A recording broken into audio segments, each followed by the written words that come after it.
Bonjour. Divers sujets constituent le menu des journaux parus ce 6 avril 2018. Macky en roue libre pour 2019. Une exclamation qui barre la une de Réumi Quotidien. Journal qui s'intéresse aux performances économiques du chef de l'État et de son équipe, mais aussi à la majorité unie. Réumi prend aussi en compte l'opposition divisée. Justement, le projet d'unification de l'opposition intéresse principalement l'Observateur qui titre « L'appel étouffé du PDS ». Dans ce journal, Ousmane Sonko du PASTEF pense que l'appel vise peut-être les gens comme Idrissa Seck, Malick Gakou ou le groupe de Khalifa Sall. Bamba Ndiaye du Grand Parti, lui, se veut clair. Je mets devant moi la présidentielle de 2019 parce que les intérêts sont divergents, déclare-t-il dans ce quotidien. Et justement, pour cette présidentielle, aussi bien Karim que Khalifa Sall peuvent se présenter selon le professeur Ndiak Fall, pénaliste enseignant à l'UCAD, qui soutient dans Source A que Karim est électeur et présidentiable. Rien ne s'opposerait selon lui, juridiquement en tout cas, à son retour au Sénégal.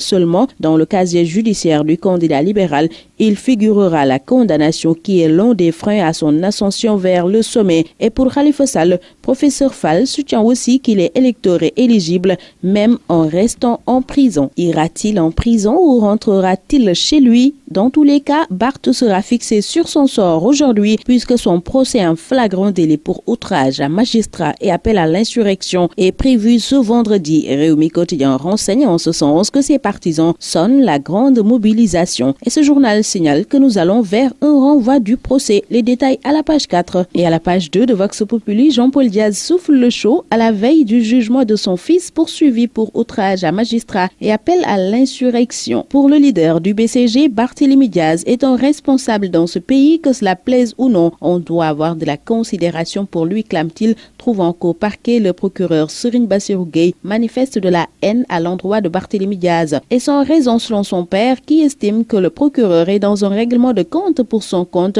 et même pour le compte d'autres personnes dont ce n'est pas le moment de les citer, dit-il. Mais le sort de Diaz fils, jugé en flagrant délit ce matin, est entre les mains de Yaram Keita, nous apprend l'AS, où les khalifistes sonnent aussi la mobilisation générale. L'ancien président de l'IAAF, en résidence surveillée à Paris depuis 2015, intéresse principalement la Tribune. Jack, à quand le retour, s'interroge à sa une sous quotidien. Relativement à la condamnation du maire de Dakar, le camp de Khalifa Sall met en garde Macky dans l'Observateur, où Madiop Diop, maire de Grand-Yoff, promet que le chef de l'État saura qu'il n'a pas en face de lui des poltrons. Pendant ce temps, dans ce même journal, le président du mouvement des entreprises du Sénégal, Mbagnick Diop, révèle le secret des corridors. 15 ans que les corridors ont été créés pour motiver, magnifier et encourager des personnalités connues ou anonymes qui doivent servir de référence dans nos sociétés. 15 ans que le mouvement des entreprises du Sénégal célèbre les trajectoires de ces femmes et hommes, tous exceptionnels par leur courage, leur patience, leur abnégation et surtout leur grande capacité de créativité et d'innovation. Mais malgré le poids des années, les mutations de l'économie et les nombreuses critiques qui escortent chaque année ce rendez-vous de l'excellence, son concepteur, le président Mbagnick Diop, reste clair dans sa vision et imperturbable dans ses convictions. L'homme est stranoviste acharné qui préfère l'action à la parole, lit-on dans les colonnes de l'Obs, où Mbagnick Diop fait remarquer qu'on ne réussit jamais sa vie par hasard, mais par la vision et le travail. Continueront-ils à travailler Aminata Tall, Abou Abel et Babacar Touré? Dans tous les cas, c'est la fin de leur mandat et ils sont arrivés au terminus, renseigne dans sa livraison du jour Walf Quotidien. Le quotidien La Cloche s'entretient avec Mambéignan qui soutient qu'Idrissa Seck est prêt à tout pour le pouvoir.